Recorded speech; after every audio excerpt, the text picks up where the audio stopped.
అంతా ఒకే నేను. నిన్న ఒక సాధువు వచ్చి హాల్లో కూర్చున్నాడు. బాలకం చూస్తే ఏదో అడిగేటట్టు ఉన్నది. మధ్యాహ్నం 3 గంటలు దాటిన వెనుక చల్లగా శ్రీవారిని సమీపించి, స్వామి, ఆత్మ అంతటా ఉన్నదంటారే, చచ్చిన శవంలో కూడా ఉంటుందా అని ప్రశ్నించాడు. ఓహో, అదా కావలసింది. ఈ ప్రశ్న చచ్చిన శరీరానికి వచ్చిందా, మీకు వచ్చిందా అన్నారు భగవాన్. నాకే అన్నాడు అతడు. సుషుప్తిలో నేనున్నానా లేదా అన్న సందేహం నీకు వస్తుందా? లేచిన వెనక కదా నేనున్నానంటావు. అదేవిధంగా శవంలోనూ ఆత్మ ఉండనే ఉంటుంది. యథార్థం విచారిస్తే చచ్చిన శరీరం లేదు, బతికిన శరీరం లేదు. చలనం లేని శరీరం చచ్చిందంటాము, చలనంతో ఉన్నది బతికిందంటాము, అంతే. స్వప్నంలో చచ్చిన శరీరాలు, బ్రతికిన శరీరాలు ఎన్నెన్నో చూస్తున్నాం. జాగ్రత్త కలిగిన వెనుక అవన్నీ లేనివే. అదేవిధంగా ఈ చరాచర ప్రపంచం లేనే లేదు. చావంటే అహం వృత్తి ఉపశమించుటయే. తిరిగి పుట్టడం అంటే అహం వృత్తి పుట్టడమే. ఇవే జనన మరణాలు. ఈ జనన మరణాలు అహంకారానికే కానీ నీకేమీ లేవు. ఆ అహం వృత్తి ఉన్నప్పుడు నీవున్నావు, లేనప్పుడు నీవున్నావు. వృత్తికి మూలం నీవు కానీ వృత్తి నీవు కావు. ముక్తి అంటే పైన చెప్పిన చావు పుట్టుకల మూలం తెలుసుకుని ఆ అహం వృత్తిని సమూలంగా నాశనం చెయ్యాలి. అదే ముక్తి అంటే తెలివితో చావాలన్నమాట. అలా చస్తే అహమహ అనే ఆత్మస్మరణగా అక్కడే పుడతాడు. ఆ పుట్టుక గన్నవారికి ఏ సందేహాలు ఉండవు అని సెలవిచ్చారు భగవాన్. 4-5 రోజుల క్రితం వచ్చిన ఒక ఐరోపియన్ యువకుడు నిన్న సాయంత్రం ఊరికి వెళ్లే నిమిత్తం మూటా ముల్లే కట్టిపెట్టి వేదపారాయణ అనంతరం భగవానుని ఎన్నో విధాలు ప్రశ్నించాడు. శ్రీవారు యథాప్రకారం నీవెవరవు, ఈ ప్రశ్నించేదెవరు అనే ప్రశ్నలతోనే జవాబిచ్చారు. చివరకు ఆ యువకుడు గీతలో భగవానుడికి ఏ శ్లోకం ప్రియం అని అడిగితే అన్నీ ప్రియమే అన్నారు భగవాన్. అందులో ముఖ్యమైనది ఏది అని విడవకుండా అడిగాడతడు. భగవాన్ కొంచెం నిదానించి అహమాత్మ గుడాకేశ అన్న శ్లోకం సూచించారు. ఆ యువకుడు ఆనందించి సెలవు పుచ్చుకుంటూ, స్వామి, ఈ అసత్యమైన నేను ఉన్నదే, ఇది కార్యాంతరాల వల్ల ప్రయాణం చేయవలసి ఉన్నది. తాము అనుగ్రహించి ఈ అసత్యమైన నేను ఆ సత్యమైన నేనులో ఐక్యమయ్యేటట్టు సిఫార్సు చెయ్యాలని ప్రార్థన అన్నాడు. భగవాన్ చిరునవ్వుతో, ఇన్ని నేనులు ఉంటే కదా సిఫార్సుకు, అంతా ఒక్కటే నేను.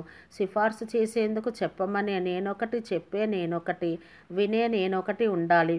ఇన్ని నేనులు లేవే, అంతా ఒకే నేనుగా ఉన్నదే. చెప్పేదెవరితో వినేదెవరు అన్నారు. చిదాభాసం స్వరూప సాక్షాత్కారం. ఈ మధ్యన వచ్చిన ఒక భక్తుడు కొన్నాళ్లుగా ఇక్కడ ఉంటూ భగవాన్ సన్నిధిలో జరిగే చర్చలన్నీ విని ఈ మధ్యాహ్నం శ్రీవారిని సమీపించి వినయంగా, స్వామి, మాయా ప్రతిబింబ చిదాభాసమైన ఈశ్వరుడే అంతఃకరణ ప్రతిబింబ జీవుడైనాడని అంటారే, దాని తాత్పర్యమేమి అన్నాడు. ఏమున్నదండి, మాయా ప్రతిబింబమైన చిదాభాసుని ఈశ్వరుడు అంటారు. అతడే అంతఃకరణలో ప్రతిబింబించినప్పుడు జీవుడంటారు, అంతే అన్నారు భగవాన్. అది సరే స్వామి, అసలు చిదాభాసం అంటే ఏమిటి అన్నారు ఆ భక్తులు. భగవాన్ సావధానులై, అదా, చిదాభాసం అంటే చిత్త నుండి అభాసగా తోచిన అహం వృత్తి, అంటే ఒకటిగా తోచిన అహం వృత్తి. రజస్తమోగుణ సంపర్కం వల్ల మూడై ఆ మూడింటితో పంచభూతోత్పత్తి అయి ఆ 5 వల్ల అనేకం కలిగిందని తాత్పర్యం. అదే శరీరం నేననే భ్రాంతిని కల్పిస్తుంది. ఆకాశరూపంగా చెప్పవలసి వస్తే చిదాకాశం, చిత్తాకాశం, భూతాకాశం అని 3 విధాలుగా నిర్వచిస్తారు. చిదాకాశమే ఆత్మ, తదాభాసమే చిత్తాకాశం అంటే చిత్తం అన్నమాట. ఆ చిత్తం మనోబుద్ధి అహంకారాలుగా మారినప్పుడు అంతఃకరణం అంటారు. కరణం అంటే ఉపకరణం. కాళ్ళు, చేతులు మొదలైనవన్నీ బాహ్యకరణాలని, లోపల పనిచేసే ఇంద్రియాలు అంతఃకరణాలని అంటారు. ఆ అంతఃకరణాలతో కూడిన చిదాభాసనే జీవుడంటారు. వస్తువైన చిదాకాశం యొక్క ఆభాసమైన చిత్తాకాశమే భూతాకాశాన్ని చూసినప్పుడు మనో ఆకాశమని, వస్తువుని చూసినప్పుడు చిన్మయమని చెప్పబడుతుంది. అందుకే మన ఏవ మనుష్యానాం కారణం బంధమోక్షయో అన్నారు. ఆ మనసే ఎన్నెన్ని భ్రాంతులనో కల్పిస్తుంది అని సెలవిచ్చారు. ఆ భ్రాంతి ఏ విధంగా పోతుంది అన్నారు ఆ పృచ్ఛకులు. పైన చెప్పిన మర్మము విచారణ వల్ల తెలుసుకుంటే అనేకం 5లోనూ 5 3లోనూ 3 1లోనూ లయించి తాను తానుగా ఉంటాడు. తలనొప్పి మామూలుగా వచ్చిందనుకో, మందు వేసి పోగొట్టుకుంటే మామూలుగా ఉంటుంది. శరీరం నేననే భ్రాంతి తలనొప్పి వంటిది. విచారణ అనే మందు వేస్తే పోతుంది అన్నారు భగవాన్. ఆ విచార మార్గం అందరికీ పట్టుబడుతుందా స్వామి అన్నారు ఆ పృచ్ఛకులు. నిజమే, అది పక్వచిత్తులకే కానీ అపక్వచిత్తులకు పట్టుపడదు. వారికి జపము, విగ్రహారాధన, ప్రాణాయామాది యోగాలు, జ్యోతిష్ఠోమాది క్రతువులు చెప్పారు. క్రమంగా ఆ కర్మల వల్ల పరిపక్వ చిత్తులై విచార మార్గానుసారం ఉన్న తన్ను తెలుసుకుంటారు.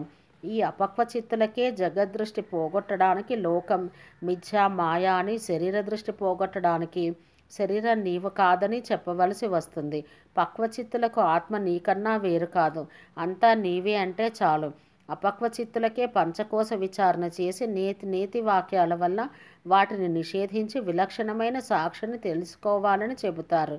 అలా చెప్పి మళ్ళీ నానా తెగల నగలు స్వర్ణం కన్నా భిన్నం కానట్లు కోశాలు నీవే అంటారు.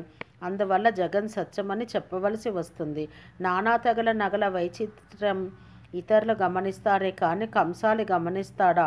వన్నె మాత్రమే చూస్తాడు. అలాగే జ్ఞానికి అంతా తానుగానే తోస్తుంది. శంకర్లది ఇదే పద్ధతి. కొందరిది సరిగా గ్రహించక మిథ్యావాదులని వారిని అంటారు. ఇది వట్టి మాట. కుక్కని చూస్తే రాయి లేదు, రాతిని చూస్తే కుక్క లేదు అన్నట్లు నీవుంటే అంతా ఉంది, నీవు లేకుంటే ఏమీ లేదు. రాయిని చూస్తే కుక్క లేదంటే రాతిని చూసి కుక్క పారిపోయిందని కాదు. అందుకొక కథ ఉంది. ఏమంటే ఒకడు రాజాంతపురానికి వెళ్ళాలని బయలుదేరి కోట సింహద్వారం దగ్గర 2 రాతి కుక్కలు 2 పక్కలా ఉండడం దూరం నుంచి చూసి భ్రమించి భయపడ్డాడు. అదే దోవన వస్తూ ఉన్న ఒక సాధువు అది గమనించి, అయ్యా భయం లేదు రండని వెంట పెట్టుకుని వెళ్ళాడు. దగ్గరికి వెళ్ళి చూస్తే అది రాతి చెక్కడం. ఉచ్చి రాయి సుమా అన్నాడు. ఇప్పుడు చూస్తే కుక్క లేదు, అప్పుడు రాయి లేదు. ఆ విధంగానే జగత్తు చూస్తే ఆత్మ గోచరించదు, ఆత్మను చూస్తే జగత్తు తోచదు. సద్గురువు ఆ సాధువు వంటివాడు. అతని సహాయం వల్ల యథార్థం తెలుసుకున్న జ్ఞానికి తన శరీరం కూడా తానుగానే తోస్తుంది. అయితే ఒకటి, అనుక్షణం మరణాన్ని సన్నిహితంగా చూస్తే కానీ స్వరూపం గోచరించదు. వాసనలతోటి నేను చావాలన్న మాట అలా చేస్తే తానుగా ప్రకాశిస్తాడు. అట్టివాడు జనన మరణరహిత నిర్వాణ పదవిని అధిష్ఠించి ఉంటారు అని బోధించి విరమించారు భగవాన్.